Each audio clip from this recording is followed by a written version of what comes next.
시편 146편 1절부터 10절까지 우리 한 절씩 저희들 교독하겠습니다. 저부터 읽겠습니다. 할렐루야, 내 영혼아 여호와를 찬양하라. 나의 생전에 여호와를 찬양하며 나의 평생에 내 하나님을 찬송하리로다.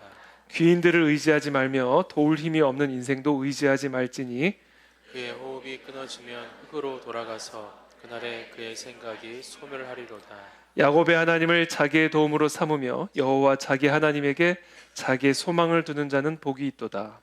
여호와는 천지와 바다와 그 중에 만물을 지으시며 영원히 진실함을 지키시며 억눌린 사람들을 위해 정의로 심판하시며 줄인 자들에게 먹을 것을 주시는 이시로다.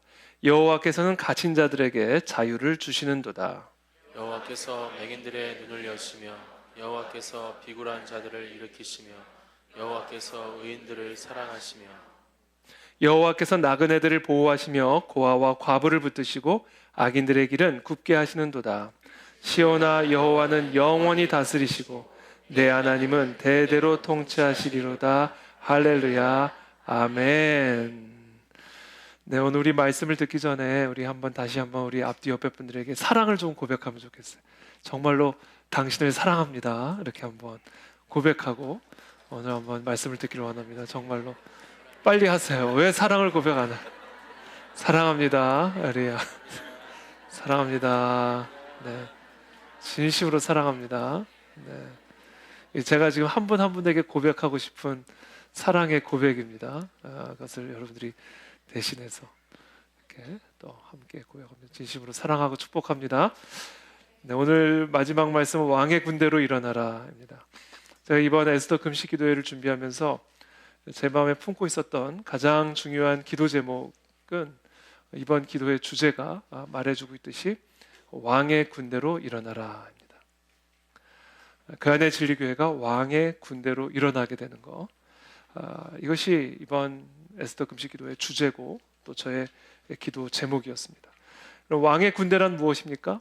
왕의 명령에 순종하여 왕의 사명을 위해 왕의 전쟁을 수행하는 군대, 그게 왕의 군대입니다. 그리고 그것이 바로 교회요, 또 교회가 존재하는 이유입니다. 우리가 만약에 이 사명을 제대로 수행하지 않고 있다면, 우리의 교회가 만약에 이 사명을 제대로 수행하지 않고 있다면 우리는 지금 왕의 명령에 불복종하고 있는 겁니다. 자, 그와 같은 기도 제목을 가지고 금식하는 가운데 하나님께서 저에게 말씀해 주셨습니다. 마른 뼈와 같은 우리들이 왕의 군대로 일어나기 위해서는 왕의 심장을 가져야만 하는데 그 왕의 심장은 바로 사랑이다, 이렇게 말씀해 주셨어요. 이게 이번 한 주간 하나님께서 저에게 하신 말씀이고 우리 교회에게 주신 말씀입니다. 우리를 향하신 하나님의 사랑이 이 마른 가지와 같은 우리들을 하나님의 군대로 일어나게 만드는 왕의 심장인 겁니다. 그래서 이번 한 주간 저의 기도의 제목이 결국 이것 한 가지로 다 귀결이 되었어요.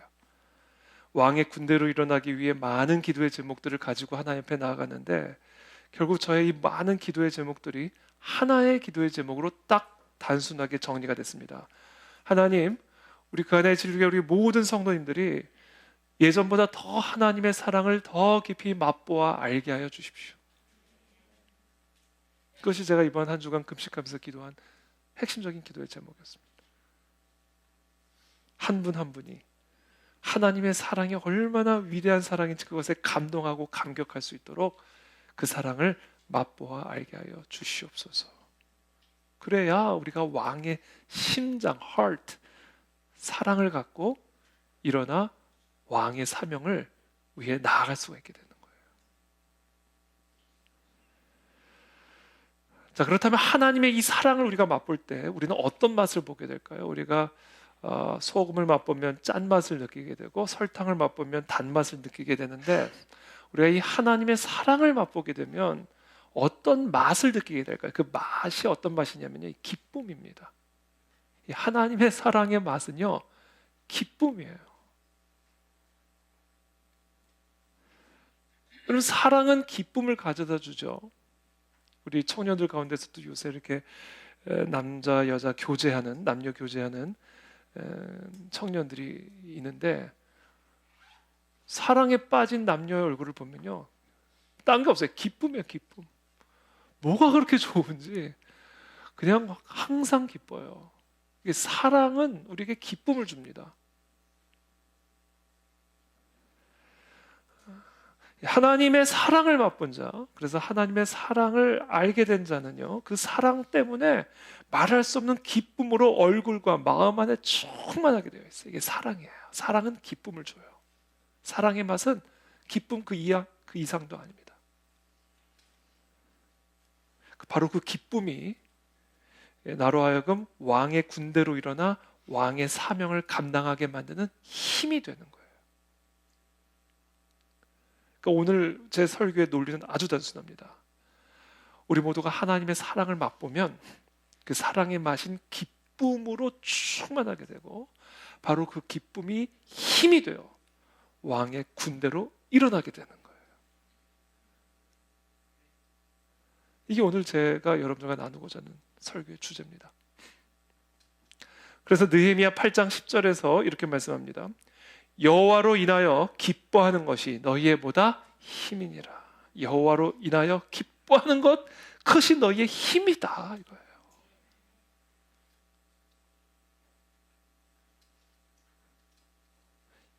이 기쁨이 우리 안에 있어야 됩니다. 하나님의 사랑으로 인한 기쁨으로 우리가 충만해야 우리가 왕의 군대로 일어설 수가 있는 거예요. 그 기쁨이 없이는요, 마음은 원이어도 일어날 수 없어요. 기쁨이 있어야 됩니다. 여러분 신앙생활에 기쁨이 있기를 축복합니다. 이 교회 생활에 기쁨이 있기를 축복합니다. 기쁨을 가로막고 있는 모든 악한 역사들은 떠나갈지어다. 하나님을 섬기고 사랑하는 건 기쁨이에요. 기쁨으로 충만하기를 축복합니다. 자, 우리가 왕의 군대로 일어나지 못하고 주저앉아 있는 이유는 무엇일까요? 그럴 만한 힘이 없기 때문에 그래요. 우리가 금식을 하셔서 아시지만 우리가 금식을 하면 일어날 힘도 없어요. 그렇죠? 뛸 힘도 없습니다. 우리가 왕의 군대로 일어나 뛰지 못하고 주저앉아 있는 이유는요, 단순해요. 그럴 만한 힘이 없기 때문에 그래요. 팔을 들어 올릴 힘이 없고요, 일어나 걸을 힘이 없기 때문에 주저앉아 있는 거예요.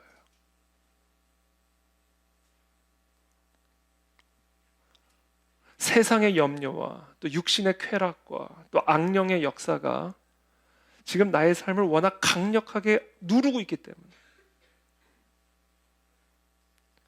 그 모든 것들을 끊어내고 이겨내고 왕의 사명을 위해 일어설 만한 힘이 내 안에 부족하기 때문에 세상의 염려에 눌리고 육신의 쾌락에 끌려가고 악령의 역사에 사로잡혀 그냥 주저앉아 있게, 그걸 이길 힘이 없는 거예요.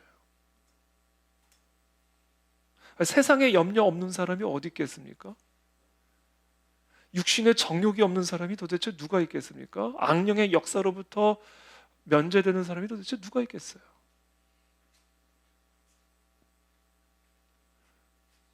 문제는 그것을 이겨서 일어날 만한 힘이 우리 안에 없기 때문에 그냥 그것에 눌려 주저앉아 있는 거예요. 교회도 성도도.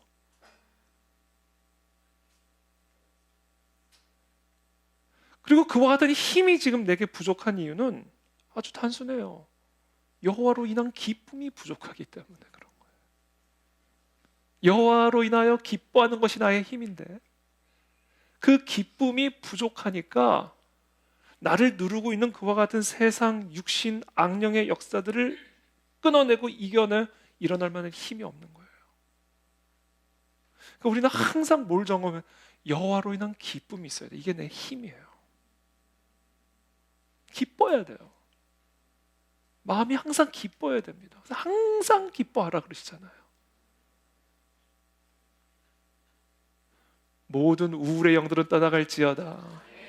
주여 오늘 이 밤에 우리 모두에게 기쁨의 영을 부어 주시옵소서.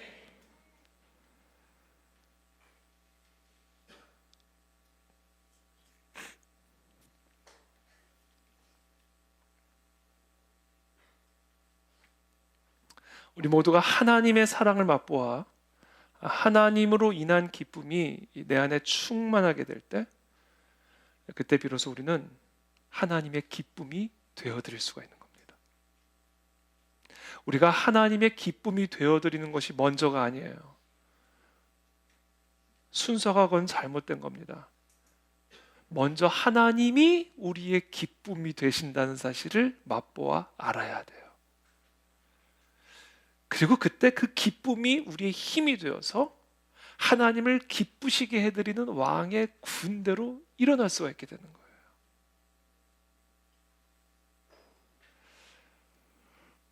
어제 우리 임정택 대표님의 설교, 또 우리 박형은 목사님 또 설교, 우리 또 서덕수 교수님의 또 간증, 김영애 권사님의 간증, 저희 어머니께서 그 간증을 쭉 다 들으시고는 우셨대요. 너무 감동이 돼가지고.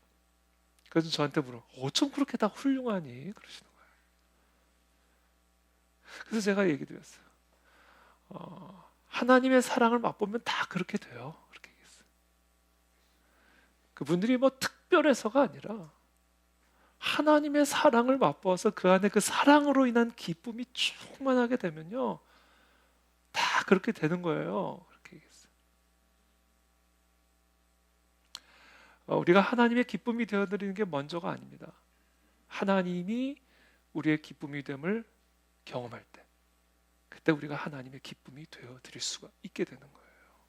그래서 순서는 언제나 하나님의 사랑을 먼저 맛보아야 됩니다. 여기서부터 모든 하나님의 기적은 시작이 되는 겁니다.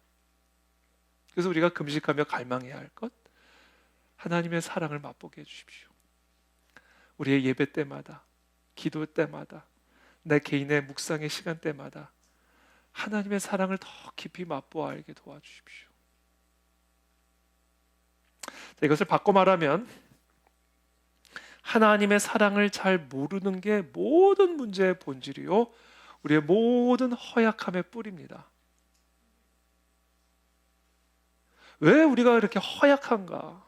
조그만 유혹에도 그냥 넘어지고, 수시로 염려에 사로잡혀 자빠지고, 절망과 슬픔, 두려움에 사로잡혀 계속해서 주저앉을 수밖에 없는가? 왜 우리가 그렇게 허약한가? 우리가 그리스도인인데도. 딴 이유가 아닙니다. 하나님의 사랑을 잘 모르고 있거나 오해하고 있기 때문에 그런 거예요. 그래서 그렇게 허약한 겁니다. 그래서 자꾸 세상적으로 위로받으려고 하고, 그래서 자꾸 세상적인 기쁨을 추구하려고 하고, 하나님의 사랑을 잘 모르니까 하나님보다 세상을 더 사랑하게 되는 거예요. 하나님의 사랑을 안다면 어떻게 세상을 사랑할 수 있을까? 이유는 하나입니다.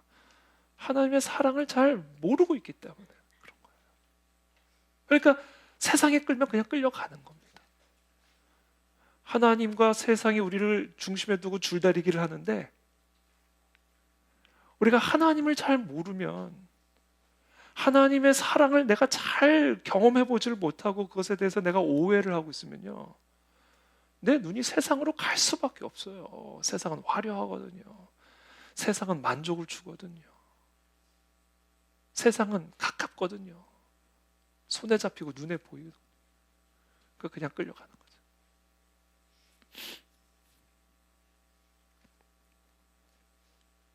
하나님보다 세상을 더 사랑하니 세상의 신이 하나님의 영보다 나를 더 강력하게 지배하게 되는 건 당연한 거죠. 그 늪에서 헤어나오지를 못하는 거예요. 슬픔과 연약함과 절망과 두려움과 정욕과 이 늪에서 헤어나오지를 못하는 거예요. 그 이유는 하나입니다. 하나님의 사랑을 온전하게 알지 못하기 때문에, 그 기쁨이 내 안에 충만하지 못하고 부족하기 때문에 세상이 주는 기쁨에 끌려가는 거예요. 왜? 기쁨은 힘이니까. 태초에 사탄이 온 인류를 불행에 빠뜨리기 위해 취한 전략은 다른 게 아니었습니다, 여러분. 하와로 하여금 하나님의 사랑을 의심하고 오해하게 만든 일이었습니다. 창세기 3장 1절부터 5절이죠. 그런데 뱀은 여호와 하나님이 지으신 들짐승 중에 가장 간교하니라. 뱀이 여자에게 물어 이르되 하나님이 참으로 너희에게 동산 모든 나무의 열매를 먹지 말라 하시더냐? 참으로 동산 모든 나무의 열매를 먹지 말. 정반대로 말씀하셨죠. 모든 나무의 열매를 먹어도 된다 그러셨죠. 그러니까 지금 사탄 마귀는 이런 식으로 질문을 왜곡하여 하나님의 사랑을, 우리에게 모든 것을 주시기를 원하고 또 주시는 그와 같은 하나님의 넉넉한 사랑을 의심하게 만드는 거예요. 왜곡하는 겁니다. 그래서 모든 인간들 안에요, 하나님은 내가 원하는 걸 주지 않을 거야. 하나님은 가장 좋은 걸 나에게 주지 않을 거야. 하나님은 내 기도에 응답하지 않을 거야. 아주 이상한 믿음이 있다니까요. 하나님 하라는 대로면 난 반드시 망할 거야. 하나님이 하라는 대로면 난 반드시 불행해질 거야. 아주 이상한 믿음이 있어요. 그래서 그렇게 하나님께 순종하는 게 어려워요. 이게 다 사단 마귀의 속임수예요. 하나님의 그 사랑, 나를 향한 하나님의 그 위대한 사랑을 자꾸 의심하고 오해하게 만들어서 하나님의 명령과 말씀 자꾸 이렇게 거부감을 갖게 만들죠. 여자가 뱀에게 말하되 동산 나무의 열매를 우리가 먹을 수 있으나 동산 중앙에 있는 나무의 열매는 하나님의 말씀에 너희는 먹지도 말고 만지지도 말라 너희가 죽을까 하노라 하셨느니라. 먹지는 말라고 하셨죠. 동산 중앙에 있는 나무를. 그러나 만지지도 말라는 말씀은 안 하셨죠. 그러니까 지금 이 사탄 마귀의 이 속임수가 섞인 이 말을 듣고는 하와 자체도 자기도 모르게 하나님을 뭔가 이렇게 자꾸 제약하고 억압하고 반대하고 못하게 하고 안 주고 불행하게 만드는 그런 하나님의 뉘앙스를 가지고 지금 대답을 하고 있는 거예요. 그리고 그거 하면 죽을지도 몰라. 이 하나님의 사랑을, 우리 인간을 향한 이 하나님의 사랑을 완전히 지금 왜곡시켜 버리고 있는 거예요. 하나님이 왜 동산 중앙에 있는 나무의 열매를 먹지 못하게 하셨는지, 그게 정말 하나님께 아까워서 그런 건지, 인간을 불행하게 만들기 위해서 한 건지, 아니면 그게 진짜 우리가 살 길이기 때문에 하신 말씀인지, 이것에 대해서 완전히 그냥 혼미하게 해버린 거예요. 하나님만을 의존해야 우리가 참된 생명을 누릴 수가 있는 것인데 그것을 왜곡하여 하나님만을 의지하게 만든 이와 같은 하나님의 조치가 우리를 억압하고 제한하여 불행하게 만들기 위한 하나님의 조치인 것인 양 사단 마귀는 지금 아담과 하와를 속이고 있는 거예요. 뱀이 여자에게 이르되 너희가 결코 죽지 아니하리라. 하나님은 거짓말쟁이라. 정말로 너희들을 사랑하는 자가 아니라는 거예요. 너희가 그것을 먹는 날에는 너희 눈이 밝아져 하나님과 같이 되어 선악을 알 줄 하나님이 아심이니라. 뭔가 진짜 좋은 것을 하나님만 누리기 위해서, 그래서 너희들을 제한하고 억압하기 위해서 너희의 눈을 어둡게 하기 위한 하나님의 속임수다.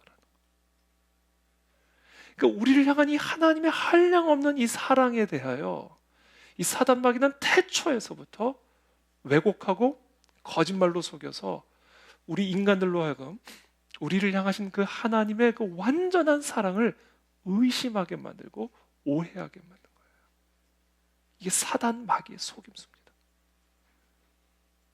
바로 그 사단 마귀의 속임수 때문에 온 인류가 불행과 저주 안에 빠져들어가게 된 겁니다. 여러분, 이와 같은 마귀의 관계를 알아야 돼. 이 마귀의 DNA가요, 우리 모든 인간의 죄성 안에 담겨져 있습니다. 그래서 우리는 끊임없이 하나님의 사랑을 의심합니다. 끊임없이 하나님의 사랑을 오해합니다. 우리의 상황 따라, 환경 따라, 내 느낌 따라, 내 생각 따라 하나님의 사랑을 왜곡하고 오해하게 만드는 이 악령의 역사들을 우리는 날마다 대적해야 돼요. 우리 자녀들이 아프니까 하나님이 나를 버렸구나. 지금 우리의 경제적인 상황이 어려워졌으니까 하나님은 나를 사랑하지 않으시는구나. 이게 다 사단 마귀의 속임수예요. 그래서 우리로 하여금 기쁨을 잃어버리게 만들고, 그래서 힘을 빼버리는 거예요. 그래서 왕의 군대는 무슨 왕의 군대, 지금 내 입에 풀칠하는 것도 지금 힘들어 죽겠는데 무슨 놈의 왕의 군대는 왕의 군대. 지금 내 자녀 문제 해결하는 것으로도 지금 벅찬데 무슨 남의 문제를 내가 해결. 이렇게 힘을 다 빼버려 가지고 내 문제에 주저앉아 있게 만든. 이게 다 어디서부터 비롯되는 것이냐면 나를 향한 그 하나님의 완전하고도 영원한 사랑에 대한 오해와 의심으로부터 비롯되는 거예요. 그것을 불러일으킨 것은 태초나 지금이나 사단 마귀의 핵심적인 전략임을 우리 날마다 알아야 됩니다.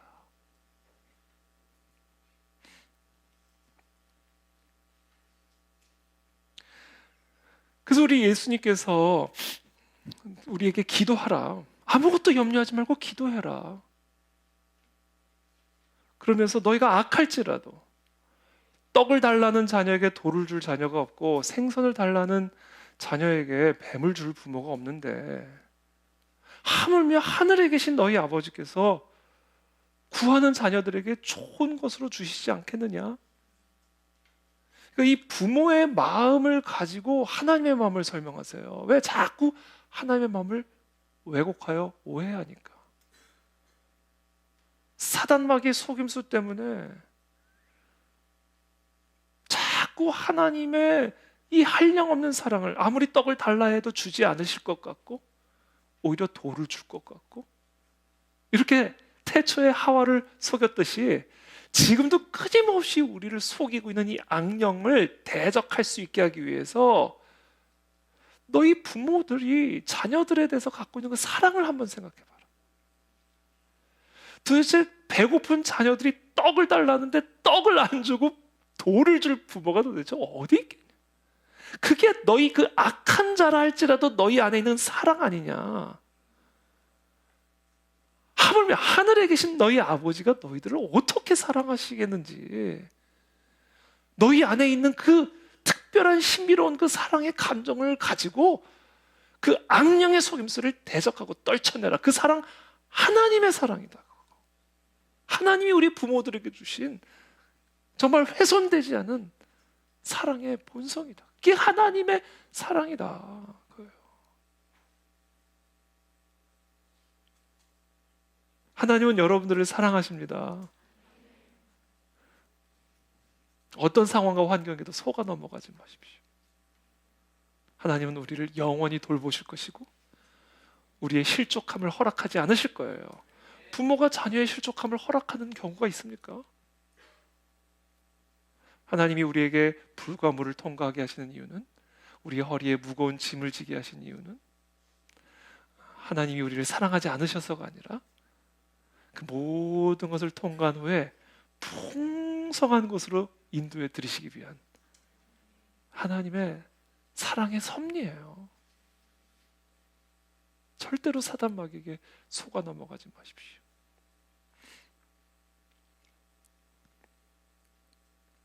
자, 그런 의미에서 이 부모의 사랑이 너무 중요해요.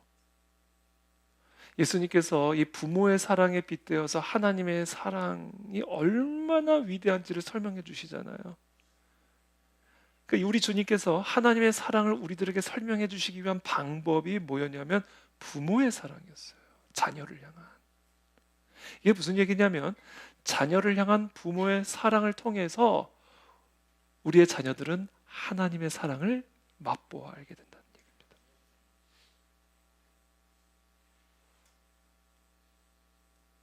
그런 의미에서 이 부모의 자녀 사랑이 얼마나 중요한지 모르겠습니다.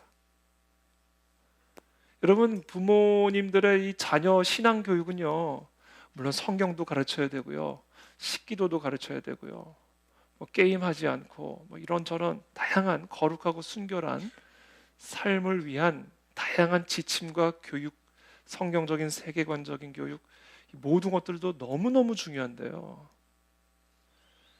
우리 부모님들의 자녀의 가장 중요한 신앙 교육은요, 사랑을 가르쳐 주는 거예요. 사랑.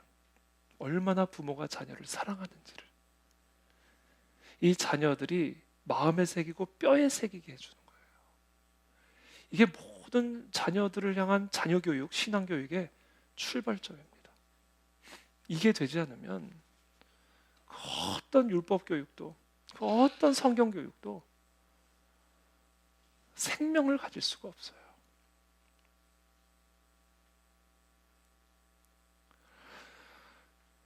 이 부모의 가장 중요한 1차적인 사명.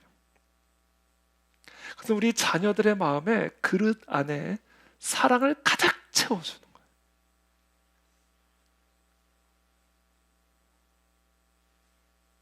여러분, 오늘 우리 자녀들의 마음에 성경적인 지식이 가득 채워져 있는가? 기도의 어떤 거룩한 습관들이 채워져 있는가? 물론 이런 것들도 중요하지만 우리가 항상 점검해야 될 것은 우리 자녀들의 마음에 부모의 사랑으로 가득 채워져 있는가를 항상 점검하셔야 돼요. 그 게이지, 우리가 운전할 때 그 우리 휘발유 게이지를 항상 점검하잖아요. 그 게이지 떨어지면 차 쓰잖아요. 뭐 아무리 자동차에 뭐 대단한 엔진을 달아도, 대단한 인테리어를 해도 그 휘발유 게이지 떨어지면 끝나는 거 그냥 쓰는 겁니다. 아무 짝에도 쓸모없는 엔진이 돼버려요. 저와 여러분들의 자녀들의 마음 안에 이 부모의 사랑이 가득 채워져 있는가를 우리는 항상 점검해야 돼요. 그렇지 않으면 어떤 성경적인 지식도 어떤 훈련도 다 무용지물이 돼버립니다.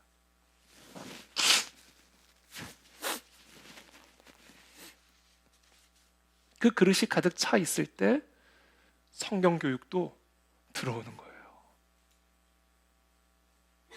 기도 훈련도 들어오는 거예요. 성경적인 세계관 교육도 들어오는 거예요. 이 마음 안에 사랑으로 가득해야 우리가 불어넣어준 그 모든 훈련과 교육과 지식들이 들어와서 내게 되는 거예요. 그렇지 않고 그 사랑이 메말라 있는 아이들의 마음에, 생각에 뭐 어떤 대단한 교육을 집어넣어 봐야 그건 휘발유 없는 자동차에 비행기 엔진 다는 거나 마찬가지예요. 아무짝에 쓸모없는.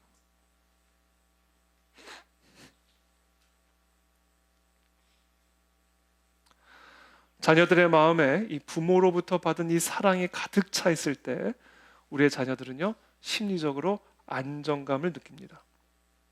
그리고 세상을 긍정적으로 바라보게 되고요, 자신의 삶을 도전적으로 건강하게 이끌어갈 수 있는 힘을 갖게 됩니다. 왜?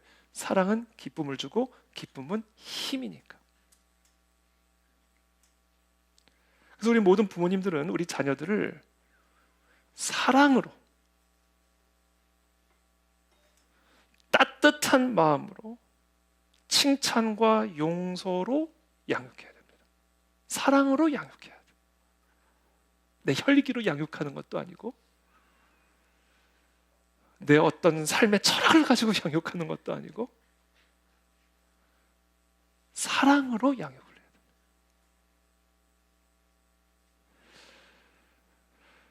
최고의 우리 자녀 양육을 배울 수 있는 분은 누굴까? 우리 하나님 아버지죠. 하나님 아버지가 우리들을 양육하는 것, 그거는 우리가 따라야 할 최고의 양육 지침입니다.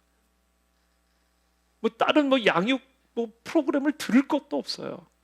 하나님이 하나님의 자녀들을 어떻게 대하시는지만 우리가 잘 묵상하면요, 최고의 양육 지침을 배우게 됩니다. 여러 지침들이 있지만 그 중에 하나가 출애굽기 40장 38절의 말씀입니다. 우리 다 한번 다 같이 함께 읽어보겠습니다. 시작. 낮에는 여호와의 구름이 성막 위에 있고 밤에는 불이 그 구름 가운데 있음을 이스라엘 온 족속이 그 모든 행진하는 길에서 그들의 눈으로 보았더라. 여러분, 이스라엘 백성들이 그 황량한 광야, 먹을 것도 없고 마실 것도 없고 나침반도 없고 정말 잘 데도 없고 얼마나 불편하고 두렵고 짜증나고, 그런 황량한 광야를 헤치며 왕의 명령을 따라 약속의 땅으로 계속해서 향할 수 있었던 그 힘, 그 힘이 어디서 나왔을까요? 오늘 지금 말씀 우리가 함께 읽은 이 말씀에 그 비밀이 담겨져 있습니다. 바로 언제나 항상 이스라엘 백성들과 함께했던 밤의 불기둥과 낮의 구름기둥. 그 불기둥과 구름기둥으로 나타난 이스라엘 백성들을 향한 하나님의 사랑. 이스라엘 백성들은 그 불기둥을 볼 때마다 하나님의 사랑을 얼마나 감동하며 느꼈을까요? 불기둥으로 저 한 치 앞도 보이지 않는 그 밤길을 저기 떠 있는 불기둥으로 우리를 인도해 주시고, 낮에는 뭐 길이 보입니까? 낮에도 똑같죠. 광야가 뭐 어두워서 길이 안 보입니까? 광야니까 길이 안 보이지. 낮에는 구름 기둥으로 또 우리가 가야 할 길이 쫙. 그러니까 이들이 이 광야를 이렇게 헤치면서 왕의 명령을 따라 일어나 전진해 나갈 수 있었던 그 힘은요, 항상 구름 기둥과 불 기둥을 통해서 이 자녀들에게 나타나는 그 하나님의 사랑, 그 사랑 때문이었어요. 그게 이들의 힘이었던 겁니다. 아무리 어려워도요, 저와 여러분들이 하나님의 사랑을 맛보면요, 전진해 나가서 힘을 갖게 됩니다. 여러분, 어려운 상황과 문제, 그게 진짜 문제가 아니에요. 어떤 상황 가운데 있다 할지라도, 어떤 광야 가운데 있다 할지라도 우리가 그곳에서 하나님의 사랑을 맛볼 수만 있다면, 구름 기둥과 불 기둥을 내가 볼 수 있는 눈만 열린다면 말할 수 없는 힘이 들어옵니다. 기쁨이 들어옵니다. 어떤 광야도 헤쳐나갈 수 있는 힘을 갖게 되는 거예요. 이스라엘 백성들은 매일 밤낮으로 이들과 항상 함께하고 계시는 그 하나님의 구름 기둥과 불 기둥을 통해 하나님의 사랑을 경험했어요. 보호해 주시고 지켜 주시고 인도해 주시는 그 하나님의 사랑을 목도하면서 그 고달픈 광야의 여정 속에서 항상 그 사랑을 느끼고 있었기 때문에 그 힘으로 광야를 헤쳐나갈 수가 있었던 겁니다. 부모의 사랑도 마찬가지예요. 우리의 자녀들이 부모의 사랑을요, 말로만 들어서는 안 돼요. 그 부모의 사랑을 구름 기둥과 불 기둥처럼 아주 선명하게 보고 느낄 수 있게 해줘야 됩니다.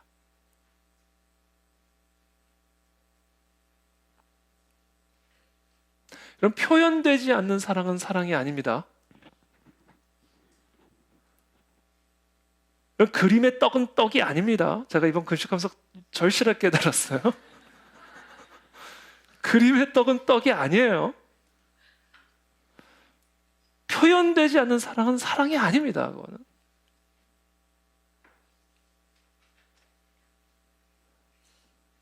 이 부모의 자녀를 사랑하지 않을 부모가 도대체 누가 있어요? 부모의 표현된 사랑. 내가 이 자녀를 얼마나 사랑하는지가 표현된, 그런 표현된 사랑을 보고 듣고 느낀 자녀. 마치 구름 기둥을 보고 불 기둥을 볼 수 있듯이. 여러분, 구름 기둥, 불 기둥 없었다고 하나님의 사랑이 없겠습니까? 하나님은 그 사랑을 표현해 주시는 거예요. 여러분, 지금 하나님의 사랑이 나를 떠났다고 생각하시는 분들이 혹시 계십니까? 반드시 여러분 찾아보세요. 구름 기둥과 불 기둥이 있습니다. 하나님은 지금 이 순간에도 우리들을 향한 하나님의 사랑을 어떤 방식으로든 나타내시고 계시고 표현해주고 계십니다. 하나님은 하나님의 사랑을 우리에게 표현해 주시는 분이에요.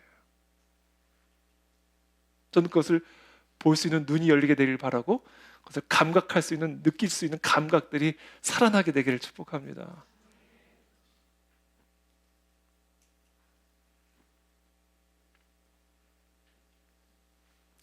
금식 전날 저희가 이제 포도를 먹는데,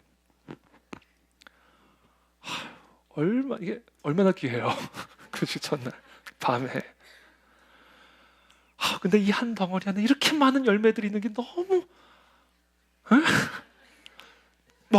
먹어도 끊어지지 않게 계속 있는 거예요. 제가 그 포도를 보면서 하나님의 사랑을 느꼈다니까요.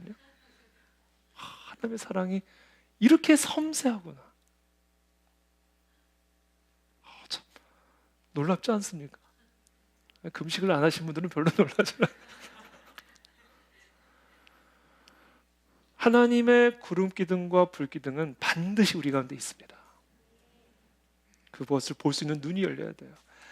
부모의 따뜻한 구름 기둥 같은 불 기둥 같은 말들, 부모님의 시원한 구름 기둥 같은 위로와 격려의 말들, 이것을 통해서 우리의 자녀들이 부모의 사랑을 피부로 느낄 수 있게 해드려야 되고 해주셔야 되고요. 온몸에 새겨지게 해주셔야 돼요. 몸에 새겨지게 해주셔야 돼요. 이게 부모의 가장 중요한 사명입니다. 훈계 이전에, 교육 이전에 사랑이다. 저는 오늘 밤 우리 자녀들이 잠자리에 들기 전에 여러분 꼭 껴안고 꼭 한마디씩 사랑의 고백을 해주고 자게 하시길 바랍니다. 난 네가 있어서 정말 행복하다. 넌 정말 우리 가정에게 주신 하나님의 최고의 선물이야. 다 큰 아들 좀 징그러워도 뽀뽀도 해주시고, 다 큰 딸 막 거부하더라도 그냥 꼭 안아주시고, 그럼 싫어하는 것 같으면서도 진짜 좋아해요. 쑥스러워서 그런 거지. 그냥 마음에는 그냥 말할 수 없는 기쁨이 들어와요. 나는 언제나 널 믿고 있어. 너는 진짜 소중한 존재야. 우리 자녀들에게 괜찮다고 얘기해 주세요. 앞으로 다 잘 될 거라고 말해 주십시오. 너무 따지지 말고, 분석하지 말고. 축복해서 이 아이들의 영혼이 살아나도록, 표정이 살아나도록, 어디를 가나 구박받고 어디를 가나 판단받는 우리 아이들이 부모 앞에서만큼은 마음껏 인정받을 수 있도록.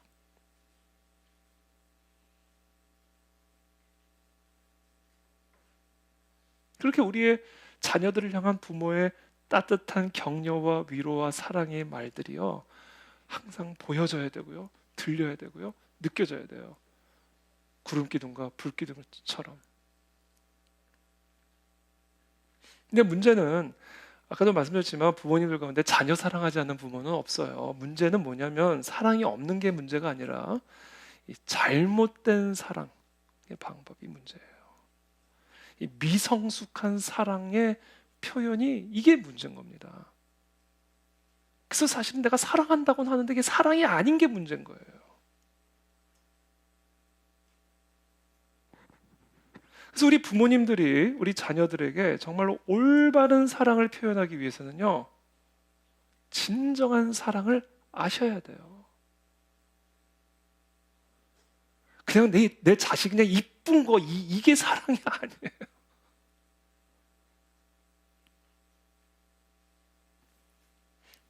우리 부모님들이 먼저 진정한 사랑을 경험해 봐야 돼요. 그렇게 진짜 사랑을 배워본 부모님만이 진정한 사랑을 자녀들에게 나타내 줄 수가 있는 겁니다. 당연한 거 아니겠습니까? 자, 그렇다면 진정한 사랑을 우리가 어디서 배울 수 있을까요? 하나님은 사랑이십니다. 진정한 사랑을 내 남자친구, 여자친구에서 배울 수 있을까요? 진정한 사랑은 오직 하나님으로부터만 배울 수 있는 거예요. 하나님이 사랑이시기 때문에. 그래서 하나님의 사랑을 아는 부모가 자녀들을 올바르게 성숙하게 사랑할 수 있습니다. 그리고 그런 부모의 사랑을 통해서 우리의 자녀들은 하나님의 사랑을 간접적으로 배워서 맛보게 되는 거예요.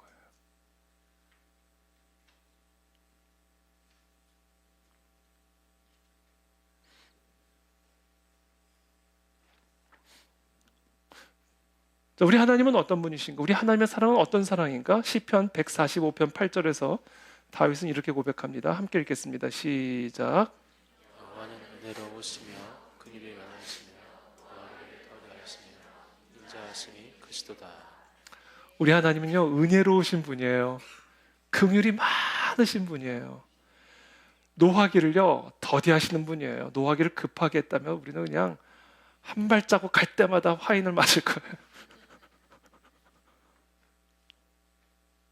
인자하심이 크신 분이에요. 그래서 웬만해서는 우리를 안 치세요. 이 다윗이 경험한 하나님이 이런 분이었어요. 하나님은 은혜로우시고 긍휼이 많고 노하기를 더디하고 인자하심이 크신 분이에요. 우리 모든 부모들은 이와 같은 하나님의 사랑을 우리 자녀들에게 표현해 줄 수 있어야 됩니다. 조금만 실수하면 그냥 바로 손이 올라가. 조금만 잘못하면 그냥 바로 그냥 고함이 날아가고 눈빛이 날아가고. 여러분, 눈빛이 날아갈 것 같을 때 여러분 눈에 충혈이 된다 할지라도 눈빛을 부드럽게 만드셔야 돼요. 그냥 역까지 화가 올라오더라도 참는 거예요. 우리 하나님은 그렇게 은혜로우시고 긍휼이 많고 노하기를 더디하시는 분이셨다. 그와 같은 하나님의 사랑을 우리 자녀들에게 우리 부모들이 보여주지 않으면 우리 자녀들이 우리를 통해 하나님의 사랑을 맛볼 수가 없어요. 설교를 통해서 하나님을 맛볼까요? 우리 애들이요?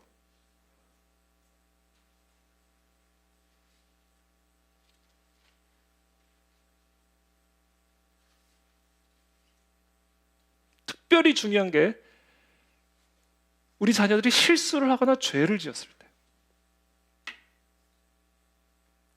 그때 그들을 용서하고 그들을 이해해 주는 것을 통해서 우리는 우리 자녀들에게 하나님의 사랑을 보여줄 수가 있는 거예요. 왜 하나님 우리에게 그렇게 하시잖아요. 하나님 우리 죄 지었을 때 그때마다 우리를 책망하십니까? 태희야 괜찮다. 내가 너를 위해서 죽었다. 하나님이 우리의 죄를 어떻게 대하셨는지를 보세요. 하나님이 우리한테 그렇게 인내하시고 그렇게 은혜를 베푸셨는데 왜 우리는 우리의 자녀들에게 그렇게 못하는 걸까요? 그러니까 우리 자녀들이 하나님을 오해하잖아요. 율법주의적으로. 하나님을 경외하는 게 아니라 무서워하잖아요.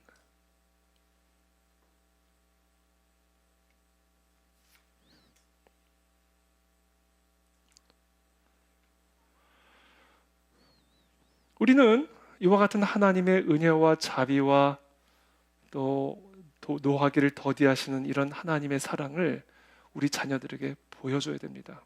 그러기 위해서 우리가 먼저 그와 같은 하나님을 더 깊이 경험해야 돼. 그래, 하나님이 나한테도 이렇게 하셨지. 그래, 하나님의 은혜와 사랑이라는 게 이런 거였지. 그것을 우리 자녀들에게 보여주는 거예요. 우리의 자녀들이 죄를 지었을 때, 실수를 했을 때. 자, 그런데 하나님의 사랑은 그것이 전부가 아닙니다. 하나님이 여기에다 추가적인 지침을 또 주셨습니다. 우리 출애굽기 34장 6절부터 7절 다 함께 읽겠습니다. 시작. 여호와께서 그의 앞으로 지나시며 선포하시되 여호와라 여호와라 자비롭고 은혜롭고 노하기를 더디하고 인자와 진실이 많은 하나님이라.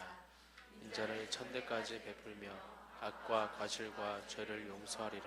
그러나 벌을 면제하지는 아니하 아버지의 악행을 자손 3, 4대까지 보응하리라. 아멘. 다 용서를 하신다. 그러나 그렇다고 벌이 면제되는 건 아니다.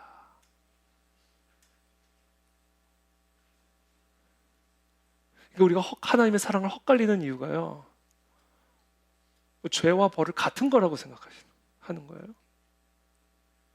하나님 우리의 죄를 용서하십니다. 그러나 벌을 주셔요. 그래서 다시 그 죄를 짓지 못하게 하십니다. 그렇지 않으면 죄의 용서 자체가 무의미해져 버리니. 그 용서 자체가 싸구려가 되어버리니까 하나님 그 죄의 무게를 알려주시기 위해, 그리고 죄의 그 용서의 무게를 우리에게 가르쳐 주셔서 다시는 그 죄를 범하지 않게 하기 위해서 죄는 용서해 주시지만 그러나 그렇다 해서 벌을 면제해 주시지는 않으신다. 이게 하나님이 우리를 사랑하시는 방법이에요. 죄로부터 우리를 지키시기 위해서, 하나님의 은혜를 짓밟지 않게 하기 위해서. 이게 우리 하나님이 우리에게 가르쳐 주시는 사랑입니다. 그래서 다윗의 죄를 용서하셨죠. 밧세바를 범한 죄를 용서하셨죠. 그러나 그 밧세바를 통해서 낳은 아들은 데려가셨죠. 통곡을 하면서 울게 하죠. 죄의 무게를 가르쳐 주시는 거예요. 그리고 그 죄의 용서의 그 무게를 가르쳐 주시는 겁니다. 자, 이와 같은 하나님의 사랑을 우리들이 경험한 부모라고 한다면 우리는 우리 자녀들에게 그와 같은 사랑으로 사랑해야 돼요. 자녀가 잘못을 했을 경우 그의 죄는 분명히 용서하고 사랑하지만, 그러나 그 행동에 대한 책임을 인식하게 하고 그것에 상응하는 벌을 줘야 됩니다. 그것이 하나님이 우리를 사랑으로 양육하는 방식이다. 그렇지 않으면 타락한 죄인은 죄를 죄로 여기지 않습니다. 그래서 이와 같은 징계와 징벌이 없는 부모의 사랑은 나중에 부모의 눈에서 피눈물이 나게 만듭니다.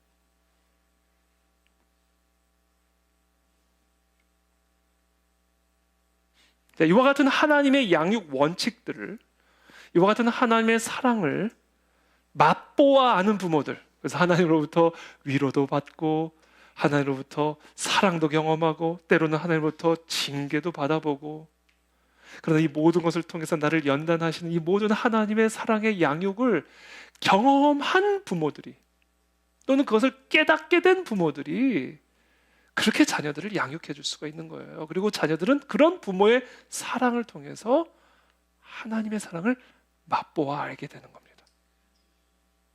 그때 그리고 그 아이들 안에 그 기쁨이 충만하여 우리의 자녀 세대들이 왕의 군대로 일어날 수가 있게 되는 거예요. 이게 자녀 교육이고 신앙 교육이요. 이게 다음 세대 교육입니다.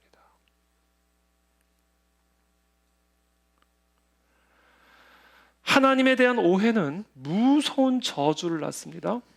우리 박형훈 목사님께서 설교해 주신 본문이죠. 우리 마태복음 25장 24절부터 25절 함께 읽겠습니다. 시작.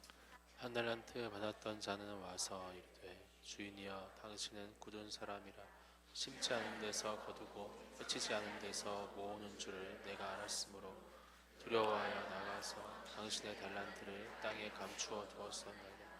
오소서 당신의 것을 가지셨나이다. 이게 무슨 얘기냐면, 제가 알기로 주인님은 기준이 너무 높고 경거망동 실수하는 것을 용납하지 않는 그런 분으로 제가 알고 있었습니다. 그래서 저는 그 주인님을 진노하게 할까봐, 또 실망시킬까봐, 주인님에게 내가 혼날까봐 두려워서 그냥 그 달란트를 가만히 땅에 잘 보관하여 두었습니다. 괜히 잘못했다가 실수할까봐. 그러니까 지금 이 사람은요, 하나님을 매우 엄격하고 아주 무서운 분, 율법주의적인 부모, 엄격한 부모 밑에서 자란 아이들은요, 뭘 못합니다. 무서워서. 마음과 생각이 그냥 다 쪼그라들어가지고요, 이거 하면 이렇게 혼나지 않을까, 저렇게 하면 저런 소리 듣지 않을까, 그러니까 그렇게 하나님을 이해했고 그렇게 부모님을 바라본 거예요. 부모님을 통해서 그런 하나님을 경험하게 되는 거죠. 여러분, 우리 부모님이요, 너무 엄격하면요, 몰라요. 겉으로 보기에는 교육을 잘 시키는 것처럼 보일지 몰라요. 무섭게 하면 애들이 따라 하니까. 근데 과연 그것이 하나님의 사랑을 보여줄 수 있는가 생각해 볼 필요가 있어요.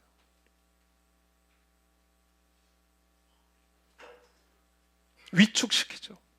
자유롭지 못하게 하죠. 그러니까 달란트를 주셨는데 하나님이 우리 아이들에게, 우리들에게 은사들도 주시고 다양한 재능들을 다 주셨단 말이에요. 근데 그걸 다 썩히게 돼요. 쓸 수가 없어. 혼날까 봐, 실수할까 봐. 왜? 하나님을 그렇게 오해한 거예요.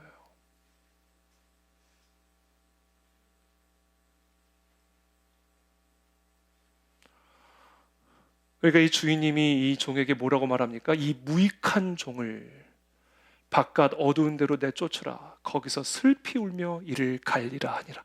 너무 불쌍하잖아요. 예?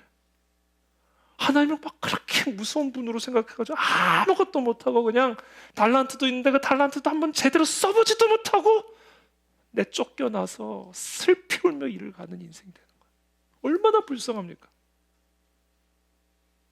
엄격한 부모, 율법주의, 거룩한 부모. 아이들의 어떤 실수도 용납하지 않고 어떤 죄도 용납하지 않고 인정하지 않고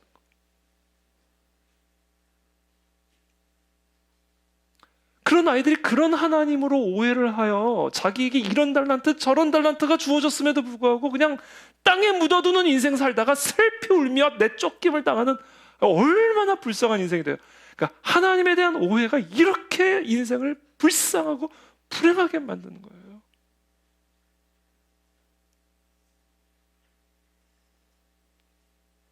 만약에 우리의 자녀들이 이런 인생이 된다면 너무 슬플 것 같아요. 꿈 한 번 제대로 펼쳐보지도 못하고, 그렇죠? 두려워서, 무서워서, 위축되어서 날개 한 번 제대로 펴보지 못하고. 우리 하나님은 그런 분이 아닌데. 저는 이 시간 위축된 모든 생각들이 풀어지게 되기를 축복합니다. 마음껏 날개를 펴시기를 축복합니다. 실수를 해도 괜찮아요. 우리 하나님은 실족하지 않게 하시는 분이라고 그러셨어요. 저는 어제 우리 누구예요? 임정택 대표님이 간증하는 가운데 자기가 이제 진로를 두고 너무 고민을 하고 있을 때 멘토 목사님이 정태가 하나님은 우리를 실족해 하는 분이 아니야. 하나님은 우리 아버지야. 실수를 두려워하지 마. 실족할까 염려하지 마. 너의 마음에 조금이라도 진짜 기뻐하고 원하는 것이 있으면 한번 시도해봐. 저는 이 멘토링이 너무 정말 중요한 하나님의 마음을 우리에게 가르쳐주고 있다고 생각해요. 자유를 누리시길 축복합니다. 사람의 시선에도 너무 매이지 마십시오. 우리 하나님은 자유를 주시는 하나님이요 사랑의 하나님이세요. 제한하지 마십시오. 가두지 마십시오. 이 부모의 사명이 얼마나 중요합니까? 그러니까 우리 부모가요 더 하나님의 사랑을 알아야 돼요. 맛봐야 돼요. 이게 나를 살리는 거고 우리 자녀를 살리는 거고 하나님의 나라를 일으키는 방법입니다.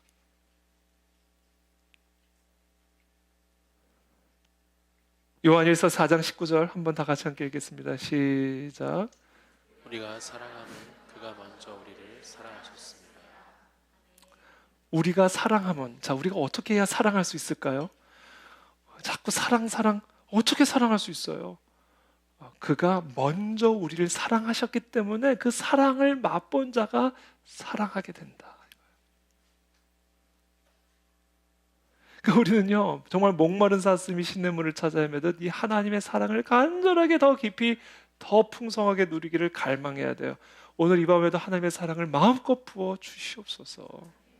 그때 우리가 그 사랑으로 우리의 자녀도 사랑하고 배우자도 사랑하고 이웃도 사랑하고, 그래서 우리가 왕의 군대로 일어나 왕의 사명을 감당해 나가게 되는 겁니다. 그러면서 요한일서 4장 7절 8절에서 이렇게 말하죠. 또 함께 읽겠습니다. 시작. 사랑하는 자들아 우리가 서로 사랑하자. 사랑은 하나님께 속한 것이니 사랑하는 자마다 하나님으로부터 나서 하나님을 알고 사랑하지 아니하는 자는 하나님을 알지 못하나니 이는 하나님은 사랑이심이라. 사랑은 하나님에게 속한 것이래요. 우리에게 속해 있는 게 아니고 우리에게는 사랑이라는 게 없어요. 사랑은 하나님에게 속한 거예요. 그래서 사랑을 우리가 만약에 하고 있다면요, 그것은 무슨 증거냐면요, 하나님으로부터 난 사람이라는 것을 입증하는 거예요. 그 사람 안에 하나님이 계신다라는 것을 입증하는 거예요. 이 사람이 하나님의 사랑을 맛보아 알고 있다는 것을 입증하는 거예요. 왜? 사랑은 우리에게 있는 게 아니기 때문에. 그러니까 우리가 사랑하려면, 왕의 군대로 일어나려면 하나님의 사랑을 맛봐야 돼요. 그게 우리의 평생의 소원이 되기를 바랍니다. 그게 우리의 기쁨이 되고 우리의 힘이 되는 거예요. 자, 그렇다면 그 하나님이 우리를 어떻게 사랑하셨나? 하나님의 사랑이 도대체 우리에게 어떻게 나타나셨나? 그것을 요한이 계속해서 말합니다. 9절 10절 또 함께 읽겠습니다. 시작. 하나님의 사랑이 우리에게 이렇게 나타난 바 되었으니 하나님이 자기의 독생자를 세상에 보내시는 그로 말미암아 우리를 살리려 하심이라. 사랑은 여기 있으니 우리가 하나님을 사랑한 것이 아니요 하나님이 우리를 사랑하사 우리 죄를 속하기 위하여 화목제물로 그 아들을 보내셨느니라. 자, 우리를 향하신 하나님의 사랑은요, 이렇게 나타났대요. 하나님의 사랑이 뭐 이것으로만 나타나셨겠습니까? 사실 천지 만물이 하나님의 사랑을 나타내고 있죠. 그런데 특별히 사도 요한은 하나님의 사랑이 우리에게 이렇게 나타난 바 되었으니 하나님이 자기의 독생자, 하나님의 아들을 세상에 보내심은 그 예수 그리스도로 말미암아 우리를 살리려 하심이라. 사랑은 여기 있대요. 하나님이 하나님의 아들을 우리를 살리기 위해서 십자가에 죽으신 것, 거기에 사랑이 있대요.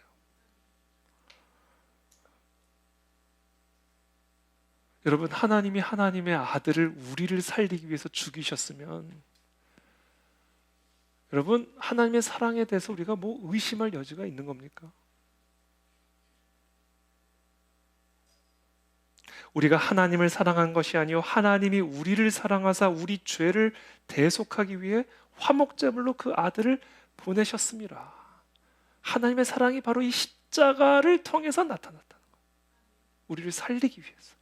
죄와 사망과 사단의 저주로부터 우리를 구원하여 우리 모두를 하나님의 자녀가 되는 권세를 얻게 하기 위해서 하나님이 하나님의 아들을 십자가에서 죽이셨다. 이 십자가를 통해 하나님의 사랑이 나타났다는 거예요. 저 어제 김지영 목사님이 기도 인도하면서 십자가 앞에서 사랑을 모른다라고 말하지 마십시오라고 이 말을 하는데 제가 그냥 머리를 땅 맞은 것 같은 충격을 받았어요. 그래, 십자가 앞에서 우리가 어떻게 사랑을 모른다고 말할 수 있나? 만약에 우리가 사랑을 모른다면 십자가를 모르는 거지.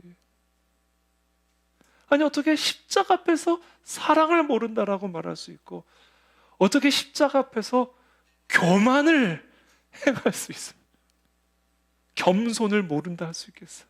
하나님이 십자가에서 온몸이 발가벗겨져서 죽임을 당했는데 어떻게 그 십자가 앞에서 우리가 겸손을 모른다라고 말할 수가 있겠어요?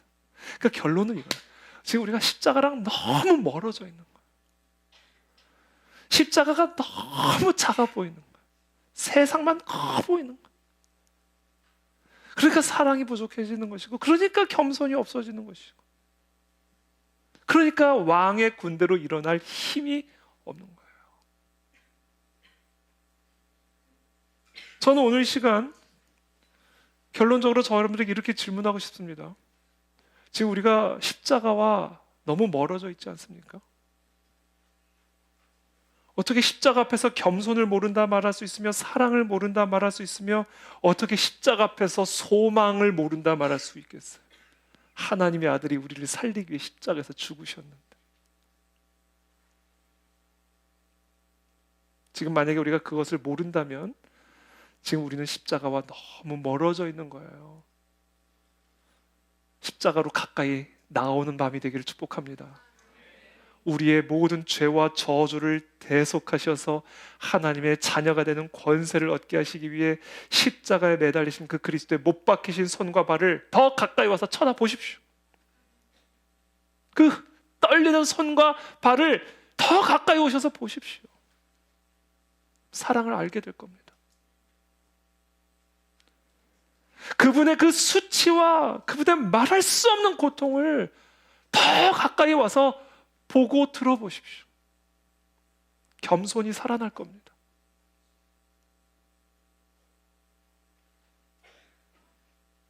그렇게 십자가 앞에 매달린 그 예수님을 가까이 와서 바라보면서도 우리가 어떻게 사랑을 모른다 말할 수 있고,